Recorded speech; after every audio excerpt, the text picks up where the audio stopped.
10వసారి సీఎంగా నితీష్ కుమార్ కు శుభాకాంక్షలు తెలియజేస్తున్న కేంద్ర మంత్రి నిత్యానంద రాయ్ అట. ఇక 19 లేదా 20వ ప్రమాణం ఇక హాజరు కన్నా మోదీ అట 19వ తారీఖు కానీ లేదంటే 20వ తారీఖు కానీ ప్రమాణ స్వీకారం చేయబోతున్నారు నరేంద్ర మోదీ గారు రాబోతున్నారు. బీజేపీకి 17 నుంచి 16, జేడీయూకు 14 కేబినెట్ బెర్తులు రాబోతున్నాయి. ఇక ఎల్జేపీకి 3, హెచ్ఏఎం, ఆర్ఎల్ఎంకు 1 చొప్పున ఖరారు చేసినట్టు. మరి చిరాగ్ పాస్వాన్ కూడా మంత్రి కాబోతున్నా తెలిసి 1 అంటే ఆయనకే ఉంటది. చిరాగ్ పాస్వాన్ మరి మంత్రి ఏమన్నా అయితే చూడాలి, లేదంటే ఆయన ఎంపీగా ఉండదు మరి అక్కడి నుంచి ఏమన్నా. ఏది ఏమైనా బీజేపీకి మాత్రం మినిస్టర్ల సీటుతోనే పరిమితం. 15 నుంచి 16 మినిస్టర్లు ఇస్తారట. మరి కాక మాత్రం మరొకసారి ముఖ్యమంత్రి కాబోతుంది. 10 సార్లు ఈ దేశంలో అత్యంత తక్కువ కాలంలో 19-20 ఏళ్ళు అంటారు అంతే. 2004 నుంచో 2005 నుంచో ఈ గ్యాప్ లో 10 సార్లు ప్రమాణం చేసింది కాక.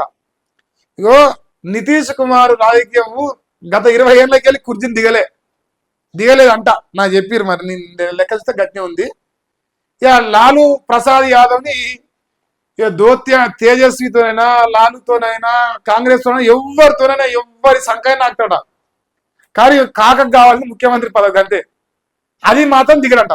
ఇక అంటారుగా గజ్జిపిచ్చి అంటారు చూసినారు, మన ఉడుంపట్టు అంటారు చూసా, మన తాడి చెట్ల మీకు వెనకట్ల మన తాతలు ఉడుము విసిరేస్తే పట్టుకునేదట.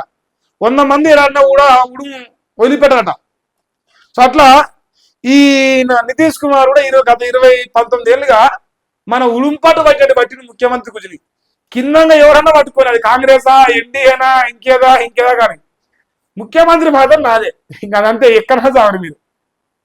రాజకీయాల్లో చండాలంగా రాజకీయం చేయడం మన కాక తిట్టాడ. ఇంకోటి ఏంటంటే ఎవడైనా ఏమనుకోరి ఏంది నితీష్ భాయ్కి ఎన్ని మారడం, ఇది రాజకీయం, సింగిల్ డైలాగ్, ఇది రాజకీయం, ఏదైనా చేస్తాం. కాంగ్రెస్ తోని పొత్తులు పెట్టుకునే రోజులు ఉన్నాయి, ఎన్డీఏతో పొత్తులు పెట్టుకునే రోజులు ఉన్నాయి, ఇటు పోతే లాలూతో పొత్తు పెట్టుకునే అందరితో పెట్టుకున్నాం.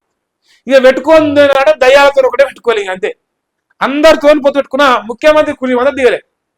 మరి ఈ 19 ఏళ్ళకెళ్ళి 10 సార్లు ప్రమాణం చేసిపోయి కూడా రూపాయి పని ఏకాన పని ఏం చేయలేదు. ఈ రోజు కూడా బీహార్ వాళ్ళు హైదరాబాద్కి వస్తారు, వేల మంది లక్షల మంది బతకడానికి వస్తారు. ఏం డెవలప్మెంట్ లేదు. మరి 10వసారి ప్రమాణ స్వీకారం చేయబోతుంది. ఇది అంట చెప్పనా, మంచి ముచ్చట చెప్తా. ఈయన విషయాలు ఒక మంచి ముచ్చట చెప్తా. పంతులు మంది పెళ్లిళ్ళు అంట 50 చేసినట. పంతులు బ్రాహ్మణ ఆయన మంది పెళ్లిళ్ళు 50 చేసిండు. పొలగాలంట, పెళ్లి కాని పిల్లగాలంట. 50 మంది పెళ్లి చేసినాక మరి ఆయన ఒక రోజు పెళ్లి వస్తాయి కదా, ఆయన కూడా రోజు పెళ్లి చేస్తుంది కదా. సో కాక ఏం చేసిందంటే ఈ 50 మంది పెళ్లిళ్ళు చేసిన మంత్రాలు నాకు వస్తాయి, నాకేం తక్కువ అని పంతులు పెట్టుకోలేదట. మనకెందుకు పంతులు, మనమే పెద్ద పంతులు అని చెప్పేసి పెట్టుకోకుండా ఇక పెళ్లి పందిరినే కూర్చున్నాడు. కూర్చొని ఇక మంత్రాలు ఆయన చదువుకుంటాడట.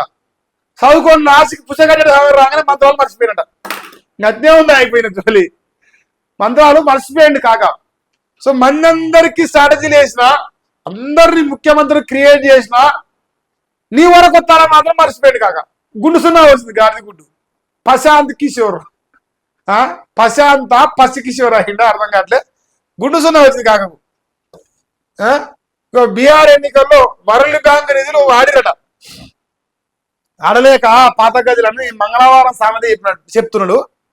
ఇక 14,000 కోట్లను దారి మళ్లించారు. జన్సురాజ్ పార్టీ సంచలన ఆరోపణ. డైవర్ట్ చేసిన ఫండ్తో మహిళలకు 10,000 చొప్పున పంచిర్రు.